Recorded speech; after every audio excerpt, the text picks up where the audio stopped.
What's up, everybody? Black Nerd Planet. My name is Jordan. Those are technical difficulty sounds. It's your boy M. Oh man, this is our Birds of Prey Harley Quinn Emancipation Proclamation review. Declaration, iteration, reiteration. Plymouth Rock didn't land. Oh, sorry. Wrong movie. Oh shoot.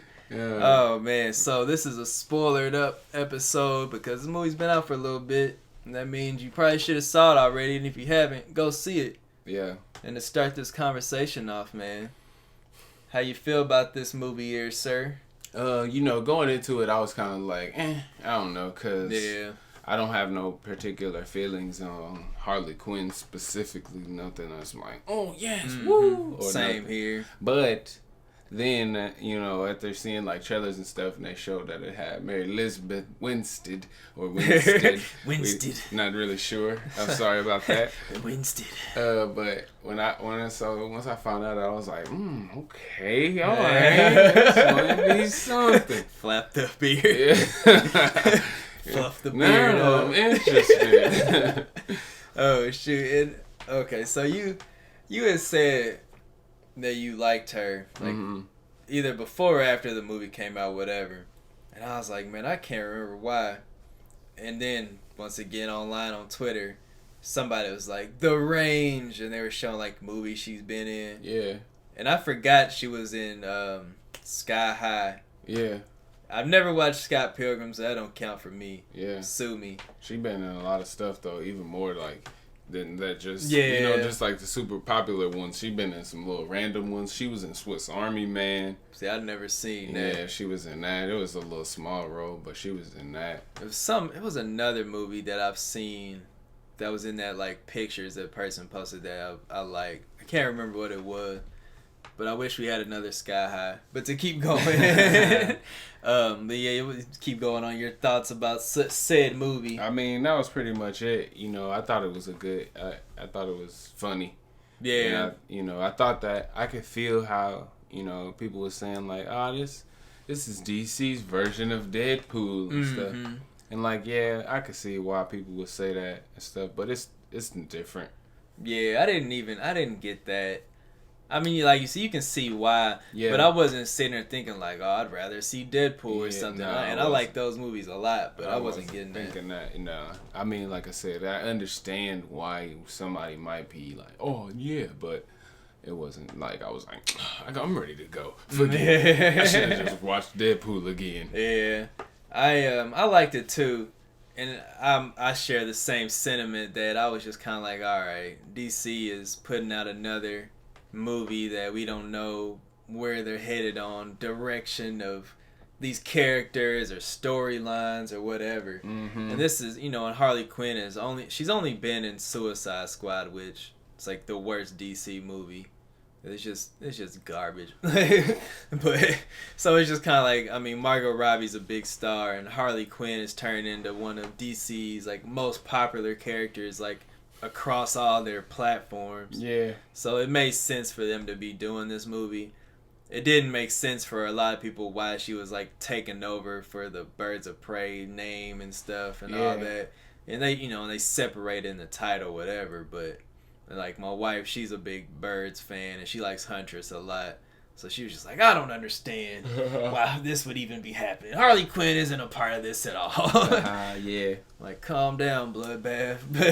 In the cinematic universe, it's always like a random occurrence how you get people introduced. And you know what I'm saying? Because you could tell they was like, okay, we want to make Birds of Prey, but are you sure they can stand strong enough? Are you sure people are going to want to watch this anybody movie? give a damn? Yeah, are you positive? So you could tell that they was like, all right, well, cool, we'll just do that. We'll throw her in here, and we'll get people who aren't necessarily huge Birds of Prey fans also.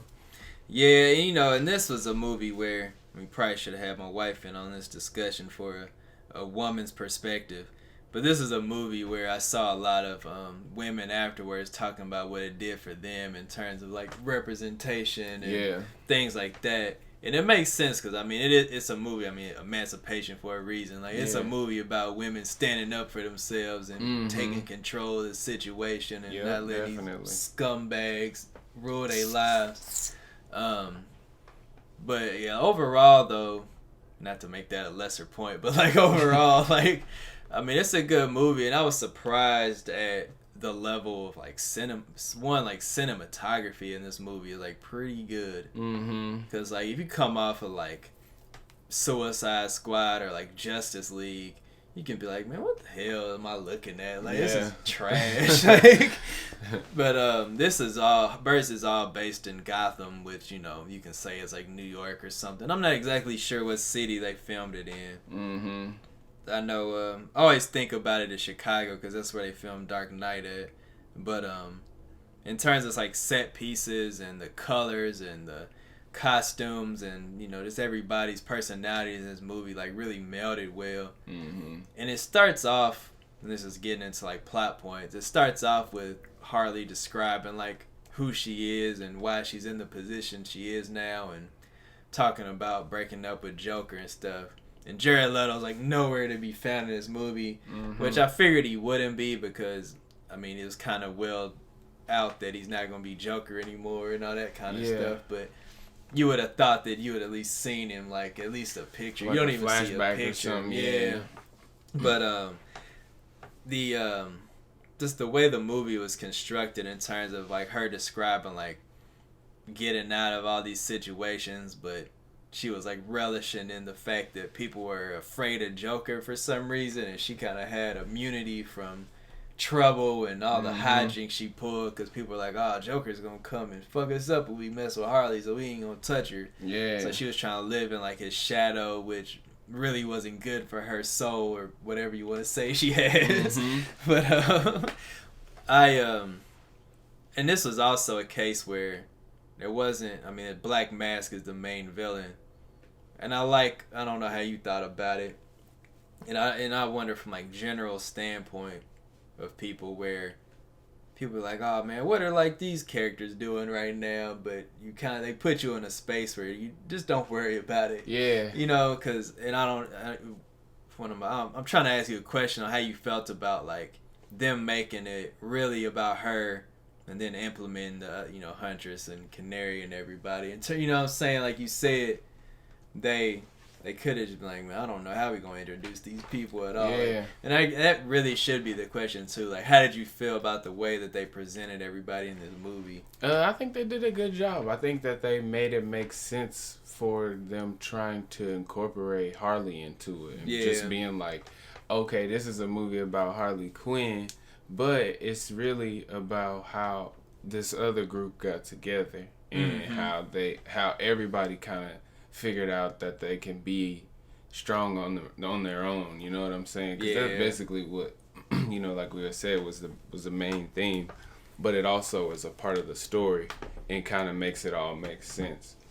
The one thing I think the biggest negative I did have about the movie is that you go through it seeing everybody's like different viewpoints, and really like 60% of it is like Harley going on and what like her situation, and like they do like different like flashbacks. I don't know how you felt about that, how they be like do this and that, and like, oh, but like 4 minutes ago somebody was over here fucking around. I mean, I think that's kind of that's the thing for movies like this, like kind of action comedies now. It's like it's part of like telling the story and like telling part of it, but then being like, oh yeah, but this part happened. And even just a part of like society as a, you know, just like us, you know, we kind of tell stories like that nowadays. Yeah, in weird succession. Whatever is kind of the funniest part of the story is, you know, maybe the beginning, or it's like the lead, or sometimes, you know, you got to set it up. So you do kind of got to go back only a few minutes, so then you can go back even more minutes, then you can come back to the or to the end of it or whatever. So I think that's, you know, that's just kind of where movies are right now, especially like action comedies. Yeah, I might have not made my point as clear on like because they did it where she was the first person to talk, and then I can't remember in what order they introduced people, but then it's like, oh, and Huntress is here, and this is where she, why she's popping up, and then this is why Canary's popping up, and then this is why Cassandra, whatever, is popping up. And it was just kind of like, okay, so when are they actually going to team up as like a unit? You know what I mean? And because it was kind of like, all right, I don't want this to be like well, they're saying Birds of Prey, but it's really just like, y'all there, but y'all ain't there. Mm-hmm. And that was, it kind of felt that way. But, as you go through the movie, I guess it kind of made more sense. But I don't know. Because that was kind of my thing. I was like, man, what the fuck? Like, where are they at? Yeah, I get what you're saying, But I guess that's kind of also... Because normally in a team-up story like this, everybody meets and then they end up, like, fighting or something. And, coincidentally meeting and then accidentally fighting and then being like, oh, we supposed to be homies. Oh, okay, cool. Now we cool. So I guess that was maybe that was their way of not doing that. And... like tying them all together without making them like run into each other in a way that's like, I hate you. Oh, I hate you too. Especially because but especially because like as far as like women in movies go, it's usually that is usually the case, and not only in like superheroes, just two women in a movie always like, man, fuck you. It's that kind of idea where it's like, I'm pretty sure two women in a stairway not gonna fight every time they get in the stairway on sight. But I mean, okay, whatever you say, I'm not the one making these movies, so I don't have no say so or whatever. But maybe, and that's not even me saying that that's what they was doing, or just like maybe, a possibility, I guess, in another way to kind of introduce characters, but also keep like a focal point, I guess. Mm-hmm. Yeah, because, and I liked when they did do the flashbacks in terms of like the jokes and, showing why they mad at, Black Mask or like whoever, different villains and shit like that. Mm-hmm. But yeah, it was just a thing of, we've seen a lot of movies where they team up people. Like, I mean, Power Rangers might be a bad example, which they were teamed up like damn near the whole way, but they didn't even get their powers like really to the end. Mm-hmm. And it's like, man, what the fuck, man? Like, I waited like an hour and a half for y'all to finally morph, and it's over. Yeah, that's true. And I feel like too, and I don't mean to cut you off, but I was thinking like maybe because they aren't, and it's not that they aren't the best fighters, but that's not their like thing. It's like fighting. You know what I'm saying? So it's not like they gonna have a whole bunch of team up fighting scenes, because they not really doing. They individually aren't like, fighters in that way, where it's like, you talking about in the Birds, or you talking about Power Rangers? No, I'm talking about Birds. Okay. I was like, which one? I was like, I'm talking about Birds. Why you say they not fighters? I'm not saying that they not, but it's just not that.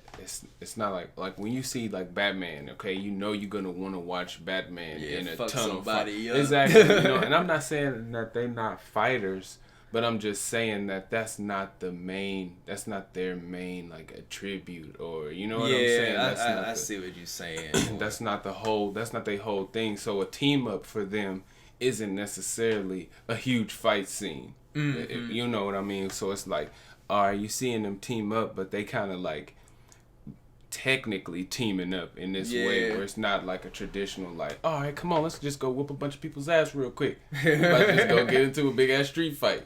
Because there are scenes where they are like fighting, and they can fight, obviously. Mm-hmm. But you know what I'm saying? Because that whole like skate scene was pretty crazy. Yeah, and they was and they team like Canary and Harley meet up at one point, because like Harley ended up getting like super drunk or whatever, and Canary ended up like saving her and shit from like the little cronies trying to, because they ended up figuring out that Joker's not around anymore, so they like, oh, this is our chance to fuck her up, whatever. She done jacked us up or whatever, and so yeah, they end up meeting up there. I thought it was cool that like all those people that Harley did do wrong, like this movie or even like in Suicide Squad, like kind of came back and was like, hey, you, man, like random, like some random areas of town and shit. She's like running away, and that was a thing too, where you, like you said, they Canary saved her because Huntress did too.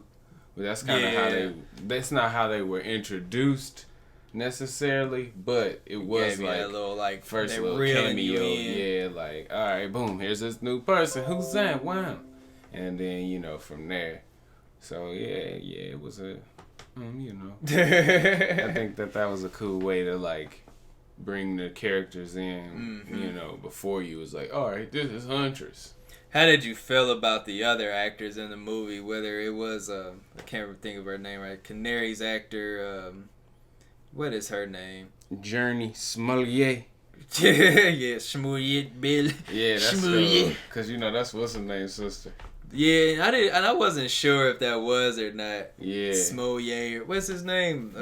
Jesse. Yeah. Yeah, but I think she did a good job. I think she's a pretty good actress. And I like, I mean, you know, Rosie Perez, obviously. Yeah, she a vet in the game. Yeah, so that's cool. I be having to remember she's like older now. I was like, damn, man, Rosie ain't white man can't jump, do the right thing, Rosie no more. Like, still though, boy. Like, hey now. That's funny. And her character, Renee Montoya, like the cop that was kind of disgruntled and she had been done wrong, you know, as a woman, and the men stepping over her in the police department. I thought that was cool too. Mm-hmm. And she was there to be like, she was like part comedic relief / actually like a more humanized person of like, she wasn't like crazy or nothing, but she was like, man, I'm tired of this bullshit. Like, she was fed something's got to shake right now. Yeah, for sure. And I think that's cool too, because the characters that they did have, or the actors playing them, they all kind of were their own comic relief in the way if they, you know, they all kind of, like you said, it was talking about like range and just being able to kind of be funny, and still be serious, or you know, whatever it called for in the scene or whatever. It was one of the funnier things was with Huntress, and they were showing how she grew up being the like orphan child, and she wasn't really like aware of like society, and she was raised in like that, you know, that camp of, you know, training and like homeschool and all that different stuff. So she was just like super awkward. Yeah. And she was like trying to figure out like while she was on like her revenge like trail, figuring out like what her name would be and shit.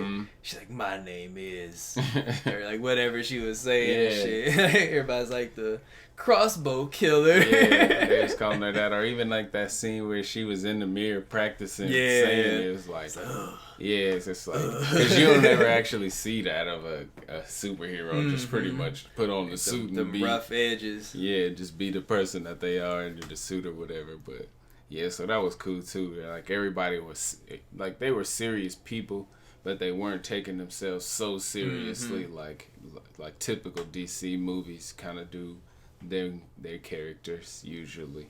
One thing, the Ella J. Basco, who played Cassandra Cain, and she was a child in this movie. I know about Cassandra Cain from like reading Detective Comics and stuff, because she's Oracle in the books, but she's also been Batgirl before, and I had like forgot that, because my wife was like, "Is Batgirl in this movie or not?" She didn't know that, and I just forgot. So she, you know, relying on me to have the knowledge and shit. So I was just like, I mean, kind of like she's kind of supposed to be that role, and but me forgetting that she actually was supposed to be the Batgirl replacement, and because you know, Birds of Prey is Canary, Batgirl, and Huntress. And so, you know, she was like worried about that, and I was like, you know, you could have Batgirl in the movie, but when you talk about establishing a character, which there's a Batgirl movie supposed to be coming out too, I don't know how far along they are with it, but when you establish a character like Batgirl, you gotta put a little more time in than you do with like C-level characters. Like and Canary and Huntress are important, Canary a little more so.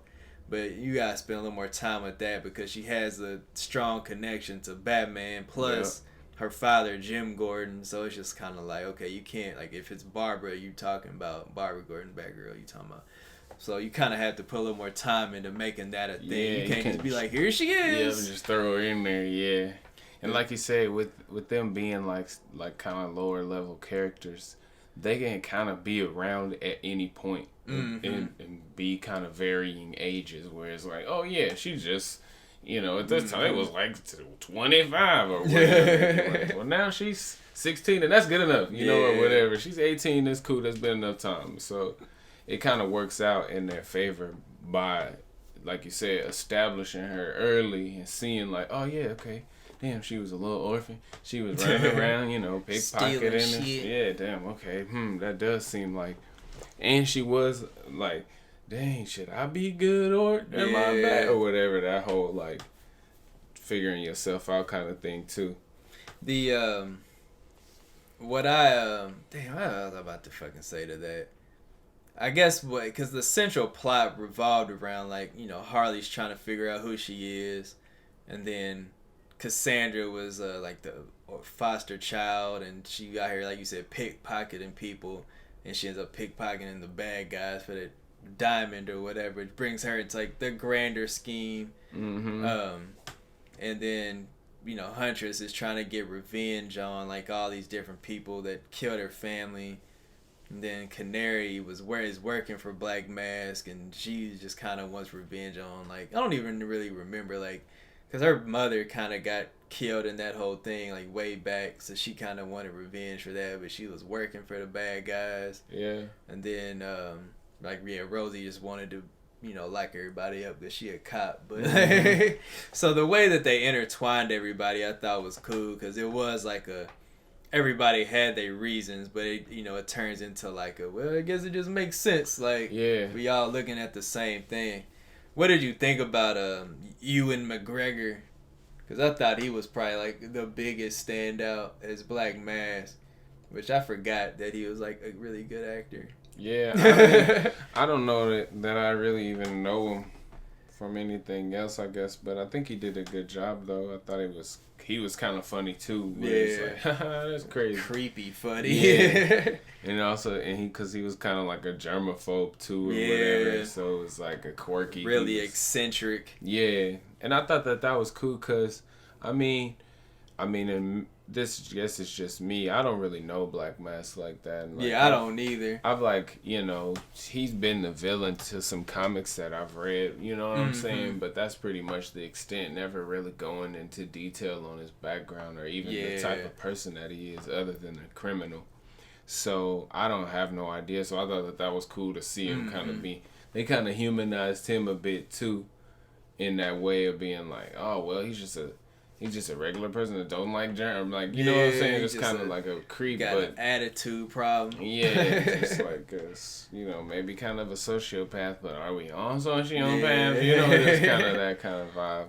Because he's working close to Zaz, which, and like when you think about the level of like comic book characters these are, like Black Mask is like a lower. He's not a trash villain.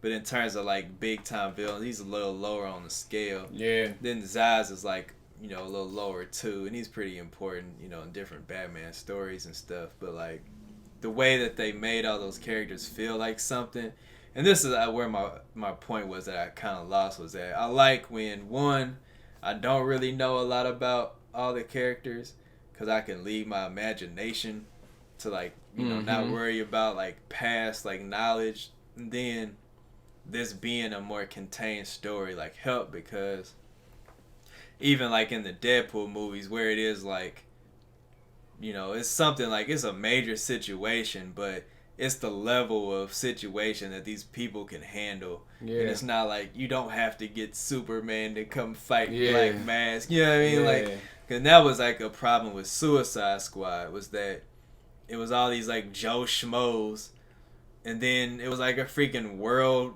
about to come to an end situation. Like, this doesn't make sense. Like, you don't do that. Like, why is Deadshot trying to save the world right now? But like, with some weirdos. Like, what's going on? But it's just that, and then because it's like, does Deadshot even have the ability to save the world? Like, it's like, I don't think shooting really well is gonna get you out of this galactic fight, buddy. This fucking tornado is tearing up the town. You're not going to be able to snipe your way through it. Freaking Aaron Black shoot a coin out there. Get out of here, tornado. But yeah, I liked the Ewan McGregor's back, man. And the one thing I knew him for is Star Wars, cause he's Obi-Wan. Oh, okay, cool. But like new Obi-Wan, I should say. Mm-hmm. And but yeah, I really liked him a lot as that character. Just like you said, he was just like so weird and eccentric and stuff. And there's the part earlier in the film where they finally get Harley like in his apartment or whatever. And he was like getting Botox and shit. Yeah. And he's like, God damn it, just get on me, whatever. Yeah. He's like freaking out on the chick. And then he's like trying to be all weird and showing off these like, I don't know if you want to say it's stolen, but all these like artifacts he got from like Africa or some island. And he's like showing it off and shit. And the wife was just like, oh man, that's how the rich white people always do. Yeah. Show off their shit. Yeah, for sure. Like, no one cares that you stole from this African tribe. And they don't want you to see that they gotta go through hella trials and tribulations to be like with that Botox thing. And like, not saying that everybody needs that or whatever, but for the people that do, they usually aren't like open about it, or it's not like, hey, I'm doing this. Like all out. Yeah, he's all out in the open with it. That was pretty like, goofy. Ouch, that hurts. And then like in also saying ouch, that hurts kind of showed a little bit of weakness in a way. Yeah. Like, you know what? Fuck you, get out. Just leave. I'm tough and I'm the baddest one, so you leave. You know, Man. So it's kind of like, oh, okay, damn, that's cool. That's not necessarily like relatable to me, but I understand that like in that whole situation. What did you think about the action in this movie? Because we had mentioned months ago how the John Wick choreographer is working in this one. It showed, because I thought the action scenes were like really good. Yeah, and you know I like roller derby. So, like, for that to be one of the things, it was like, damn, wow, that's tight. You know, it's kind of whooping like, everybody, yeah. Mm-hmm. It's cool to watch. That, the fight scene they have when Harley's trying to, she goes into the police station, and first she goes in there with, like, the soft gun, like, air pellets or whatever, like, sandbags and bullets, stuff, yeah. So that was pretty funny. First I was like, what the hell is going on? Mm-hmm. But then when the fighting was like super violent. It wasn't to the point of just like, ugh, but it was violent enough for you like, god damn, like breaking legs like two ways and stuff. Like I thought that was like pretty cool, because that was something I was like, if anything's gonna be cool in the movie, it's gonna be the fights. But yeah, that particular fight scene where she's just taking everybody out was pretty funny. Mm-hmm. But now, I mean, one, it gets to the point, it's like, man, can Harley really just whoop everybody ass like this? I don't know. Yeah.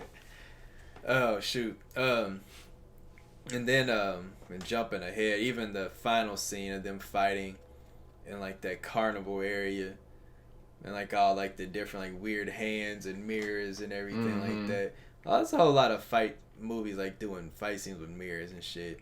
Yeah, cause it's kind of a cool aesthetic, and it helps you be able to like to show that like illusions. You know what I'm saying? And being like, oh damn, I'm fighting this person. Where are you, man? Let's square up. And it's like, boy, I'm everywhere. You can't touch me. I'm untouchable. It always takes me to Bruce Lee Enter the Dragon. I don't know if you ever watched that before, but it's like in the big fight scene at the end, it's like mirrors and shit, and he's like, push, push, like striking shit. Yeah, because it's breaking stuff, shows that you can break stuff, how strong you are, can you break this? But it's also like, I don't care how many of you it is, I'll break them all. Yeah. Oh, shoot. Yeah, overall, though, man, like, not even, like, talking about every point of the movie, because I really can't remember every part. But, yeah, I was quite surprised that this movie was as good as it is. And from, and basing it off of the other, like, DC movies that have come out so far, this, to me, is, like, in the top 3. Mm-hmm. Like, I haven't seen Wonder Woman yet, and then the new one's about to come out. And I haven't seen Man of Steel. And I've never really watched Batman versus Superman, like, in its entirety. So, like, I can't judge it against those. But compared to, like, Aquaman and Suicide Squad and Shazam and Suicide Squad. Did you? And that, to me, is, like, that's top 3 in the top 3 to me. Mm-hmm. And, like, I thought Aquaman was enjoyable. Like, it was just kind of like, this is a movie. Like, I'm fine with this. Yeah, I still ain't watched that Or one Justice League. Like, oh, yeah. that, too. Yeah. Harley Quinn to me, or Birds of Prey, whatever, I feel like it's better than most of those. Like, it's up there with Shazam, for sure. Yeah. It gets muddy. It's definitely amongst the top. I'd definitely say amongst the top 5 of like DC movies, if not top 3. Because I mean, like you said, even going down the list, to try to even compare, most of them are like mediocre at best, or we feel like, or you feel like, man, that was cool, it was a cool little movie because we needed that part of the story or whatever. But it's like, this was actually a pretty good movie. The acting was done really well. The story, I think, was pretty well done. And it kept it, and it was grounded enough. Like, comic book movies is hard to, get that balance. And in this one where, it was, I don't think it was like any magic or anything going on. So you didn't have to like worry about that and shit. So it's kind of like, you can keep it in like on a certain level playing a little bit. Yeah. Especially with like the violence they were using and stuff. And I was gonna say that probably is the reason why you could be a little bit more. It was a little bit more shocking to see some of the violence, because any other time it would just be like, damn, Superman's so strong, he just broke him up into a million pieces. And it's tossed not him as across the room. Yeah, and it's not as like zoomed in and like, damn, that's gross. You know what I mean? But because they're like regular people, it's kind of like regular injuries, even though it's not. So it's like, damn, your legs is really broken. Like, but when you think about it, it's like, we see a lot of broke legs on TV. You know what I'm saying? Being like seeing the bone, especially like sports and stuff. TV. Yeah, it's like, oh man, is that a bone? And everybody's like, man, did you see Ricky? Show it again. Yeah, man, see Ricky broke his leg last night, man. Fuck, it was crazy. Oh god. So yeah, I think that, like you're saying, it just kind of helps to like level it, and you being like, oh damn, okay, that is something that can happen outside of comic books, where it's real. It's a real story about 5 real people or whatever. And I guess the one thing that you can kind of count as magic or abilities is Canary, because, looking into how they played it out with her power. Because even my wife was like, are they ever going to have her, like, use her power at all? Because they, like, mentioned it, like, earlier in the movie, because Rosie's like, your mother had your gift, whatever, blah, blah, blah. And, and they show Canary singing at Black Mass Club, and, like, people was kind of like, oh, shit. Like, yeah, because she broke a glass. Yeah. And then it comes back, later in the final battle where they're kind of in a dire situation. She's like, yeah. Should I do it? Oh, God, everybody cover your ears. Yeah. So that was like the closest thing you're gonna get to, like, okay, I mean, how do you play with that and stuff? And it was cool that they did kind of wait to do it, because it also kind of showed that she hadn't really been using it. It was still like, this is still like an origin story, you know what I mean, where people are still kind of figuring out who they are and what they actually can do. So it was like, yeah, this is Black Canary, but this isn't like Black Canary that's been in the game, married to Green Arrow, and it's like screaming all over the place. Like, you could tell that even the one that she did was like, whoo, I gotta sit down for a second, man. That took the wind out of my sails. So it's like, okay, that's cool. Yeah. Still, like I said, like an origin story, still giving those origin story vibes. And and I'm happy with the performances and the the cast that they chose.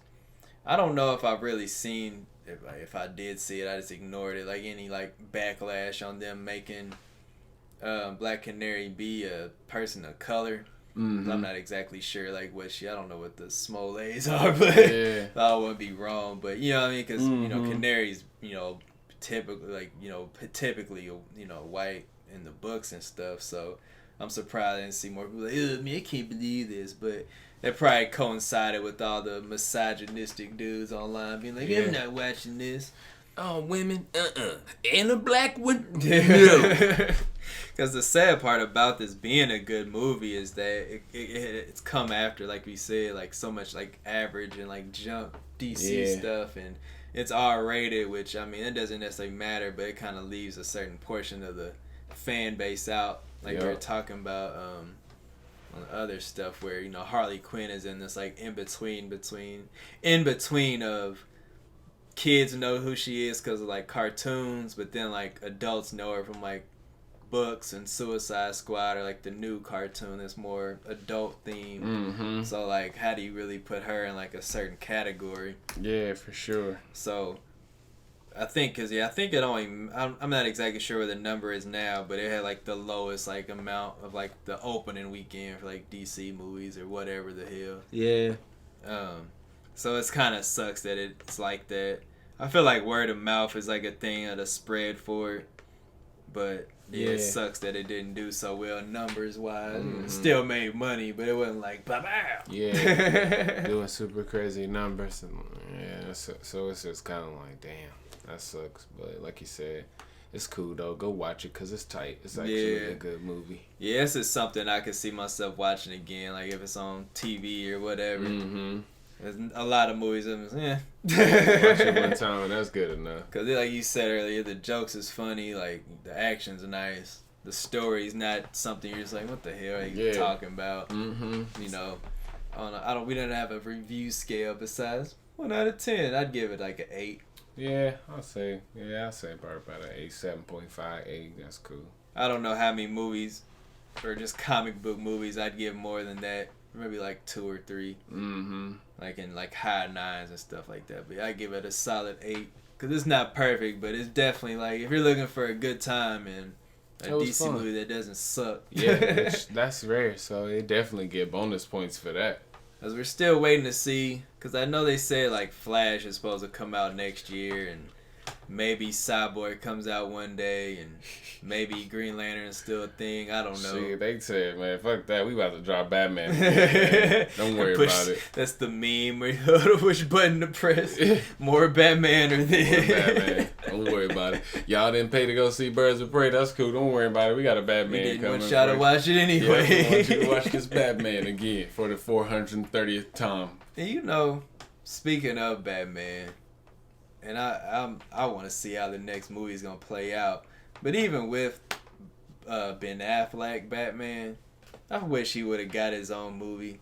Cause I thought like he was fine. Yeah. And even when he did appear like in Suicide Squad, like that was like a cool part to me. Yeah. Like when he jumped on the car and shit, or even like Justice League, I thought he was one of the better parts of that. But yeah, and I don't care, man. You know, I don't care about Ben Affleck, but yeah, I would have definitely watched the solo Ben Affleck Batman movie though, for sure. I mean, he got to get the same respect as all the other Batmans do.